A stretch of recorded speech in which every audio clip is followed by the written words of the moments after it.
Mass murderer Anders Breivik has appeared in court in Norway again in a second attempt to sue the country for breaching his human rights.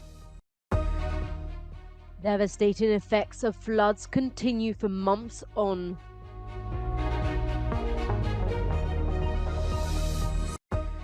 Israeli Prime Minister Benjamin Netanyahu has vowed that the war in Gaza will continue until Hamas is eliminated and all hostages have been returned.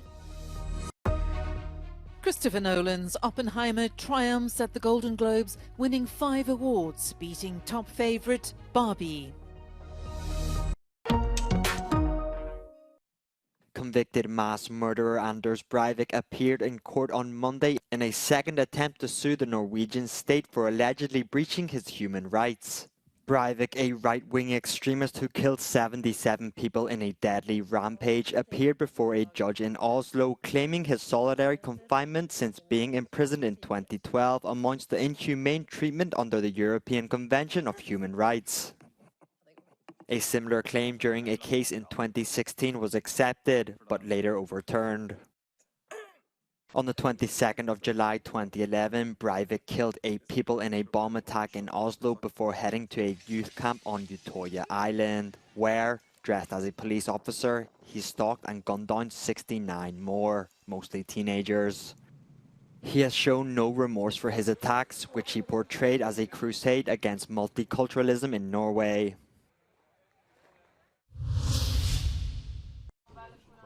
Israeli Prime Minister Benjamin Netanyahu has vowed that the war in Gaza will continue until Israel reaches all its objectives, including the elimination of Hamas and the return of all Israeli hostages. During an Israeli war cabinet meeting, he spoke about Lebanon's Hezbollah, warning them to learn what Hamas has already learned in the previous months. Meanwhile, the chief spokesman of the Israeli army said a sensitive air traffic control base in northern Israel had been hit by Hezbollah a day earlier. He didn't give details on the extent of the damage. In the West Bank, a Palestinian toddler was killed by mistake after Israeli police opened fire at a pair of suspected attackers at a checkpoint in the occupied territory. The girl was reported to be 3 or 4 years old. A video released by the Israeli army showed what they say are their soldiers operating in the Daraj Tafah area in the northern Gaza Strip. It follows the end of a major combat in the area. Almost 23,000 Palestinians have been killed in the war, which has now entered its 4th month.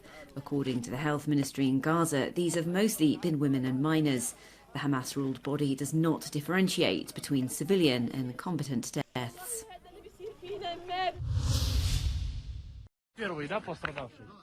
Rescue workers helping a wounded man out of his home in central Ukraine following Russia's latest barrage of attacks early on Monday morning.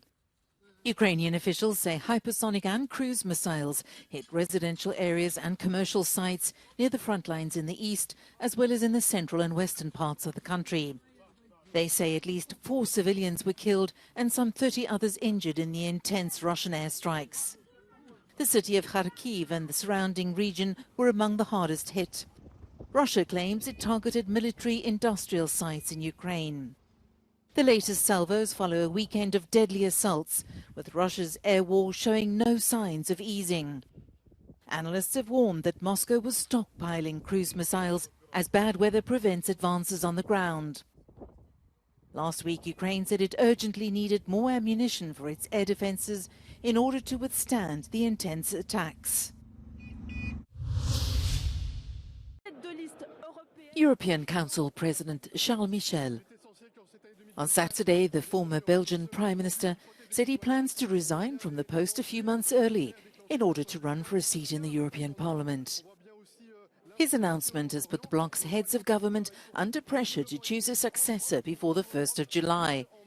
A failure to do so would see the post fall temporarily to Hungary's nationalist Prime Minister Viktor Orban, whose country is due to take over the rotating 6-month council presidency on that date.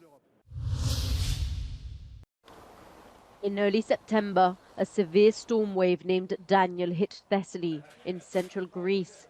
claiming the lives of 17 people. In Vloros, most residents left their homes due to the significant damages. But Yanis Koukas is not one of them. Almost every day he cleans, tidies up and hopes that in a few months he will be able to return with his wife and children. Προσπαθούμε να εκμεταλλευτούμε τις καιρικές συνθήκες, να καθαρίσουμε τα σπίτια μας, τις αποθήκες, οτιδήποτε έχουμε, για να μπορέσουν να στεγνώσουν λίγο τα πράγματα και να μπορέσουμε κάποια στιγμή, μετά το καλοκαίρι εννοείται έτσι, όσοι μπορούν να μπουν ξανά στα σπίτια τους. Unfortunately for the children of Vloros, their primary school has suffered irreparable damage. Yet beyond houses, the September floods caused serious problems to the region's economy, mostly to farmers and breeders. Thousands of acres were flooded and hundreds of animals drowned. Vasilis and Dimitra are livestock breeders who still haven't managed to recover from September. Δεν έχουν μείνει ζωοτροφές, χάσαμε 80 ζώα. Τα φυράματα που είχαμε αποθηκεύσει όλα καταστράφηκαν. Να μην μιλήσω για τα ανταλλακτικά που ήταν στο σπίτι και αυτά.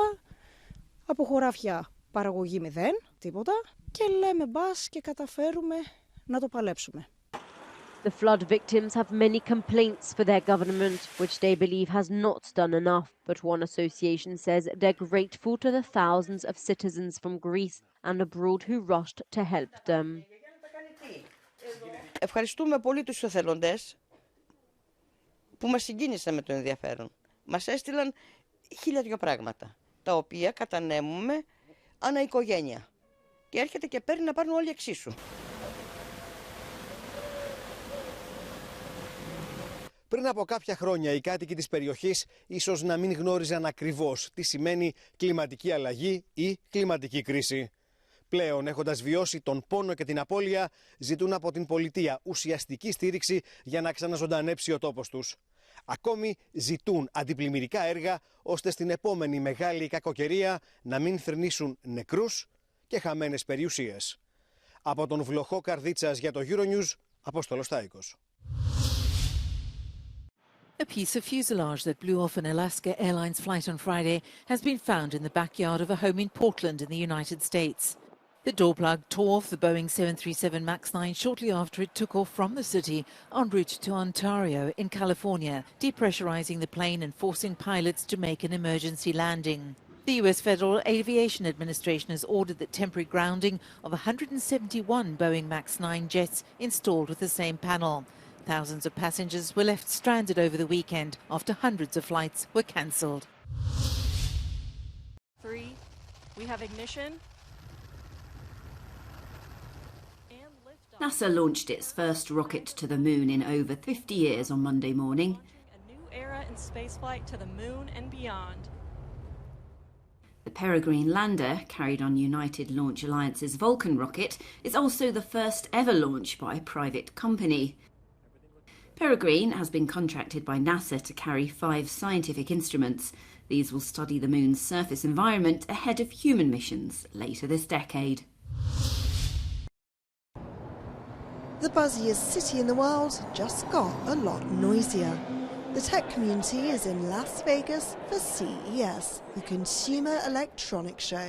Thousands of tech companies will be spread out across the equivalent of 43 football fields. And the big topic everywhere this year is artificial intelligence, used by this company which monitors your health via a selfie. Our AI is a big part of this. So we're actually using what we call effective AI.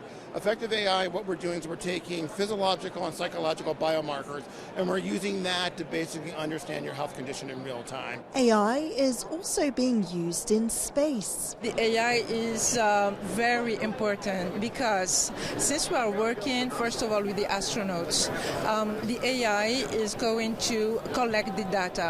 Our main and huge step is that we are preparing an AI as a psychologist for astronauts for Mars. Back on Earth, governments are trying to wrangle how to regulate AI to protect our data. What we're advocating for in the United States, because we are a US-Canadian organization, is that we need to be Goldilocks with the 3 bears. The porridge has to be just right. You have to balance privacy against innovation. We have to welcome change, we have to be willing to pivot, and those companies and countries which do that will be the winners. But CES will also showcase all the latest gadgets, from the world's first ski skates to the tech you take home. This massager is not just massaging the body, but it also strengthens my core because it has the first technology to move my two legs independently. Such technology will be widely available at CES this year, which expects to see 130,000 attendees. This is Pascal Davies reporting for Euronews in Las Vegas. With 5 Golden Globes, Christopher Nolan's film Oppenheimer emerged victorious from its first confrontation with the blockbuster Barbie. It took home awards for Best Drama Film, Best Director, Best Supporting Actor and Best Soundtrack. And Cillian Murphy won Best Drama Actor for his portrayal of physicist Robert Oppenheimer. Greta Gerwig's Barbie, which started as the favourite, won only 2 of the 9 awards for which it was nominated. Lily Gladstone won Best Drama Actress for her performance in Killers of the Flower Moon, becoming the first actress with Native American roots to win a Golden Globe. Poor Things by Greek director Yorgos Lanthimos beat Barbie to be crowned the best comedy or musical film. And French director Justine Trier's courtroom drama Anatomy of a Fall won the Golden Globe for Best Foreign Language Film. In the TV Awards, the 4th and final season of Succession won a Golden Globe for Best Drama Series of the Year, adding to its triumphs in the same category in 2020 and 2022. And comedy drama The Bear was winner in the category of Best Comedy or Musical Series.